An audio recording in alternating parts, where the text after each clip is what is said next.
এটা হলো দুনিয়ার সবথেকে ধনী পাখি, কিন্তু তবুও সে নিজেকে নিয়ে খুশি ছিল না, কারণ তার গলার আওয়াজ অনেক খারাপ ছিল।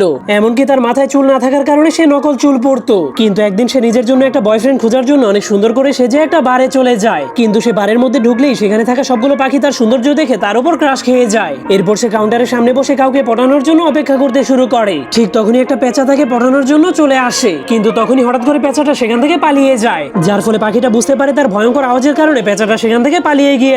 কিন্তু তখনই একটা ঈগল পাখি তার কাছে এসে তাকে পটানোর জন্য নিজের শক্তিশালী বডি দেখাতে শুরু করে দেয়, কিন্তু তার এত বড় বডি দেখে পাখিটা ভয় পেয়ে সেখান থেকে চলে যায়। ঠিক তখনই একটা হ্যান্ডসাম ময়ূর তাকে ধরে ডান্স করার জন্য স্টেজে নিয়ে যায়। এরপর একটা গোলাপ ফুল দিয়ে তাকে প্রপোজ করে দেয়, কিন্তু তার গলার জঘন্য আওয়াজ শুনে সেই হ্যান্ডসাম ময়ূরও তাকে ছেড়ে চলে যায়। এজন্য সেই মেয়ে পাখিটা অনেক মন খারাপ করে বাইরে চলে যায়। কিন্তু বাইরে প্রচন্ড বৃষ্টি হওয়ার কারণে সে ভিজতে ভিজতে তার আসল রূপে চলে আসে, যা দেখার পর যে পাখিগুলো তার সৌন্দর্য দেখে তার উপর ক্রাশ খেয়েছিল তারা অজ্ঞান হয়ে যায়। এজন্য সেই পাখিটা অনেক মন খারাপ করে কান্না শুরু করে দেয়। এরপর সে সৃষ্টিকর্তার কাছে বলতে শুরু করে, সব পাখিগুলোকে এত সুন্দর বানিয়েছেন, কিন্তু আপনি আমাকে এত অসুন্দর বানিয়েছেন কেন? কিন্তু তখনই হঠাৎ করে সেই হ্যান্ডসাম ময়ূরটা এসে তাকে তার পাখা দিয়ে ঢেকে বৃষ্টি থেকে বাঁচিয়ে দেয়। এরপর সেই ছেলে ময়ূরটা তাকে বলে, আমরা দুইজনই একই রকম, কারণ আমাদের দুইজনের মাথাতেই চুল নেই। আজকে থেকে আমরা যেমনই আছি তেমন করেই দুইজন দুইজনকে ভালোবাসবো।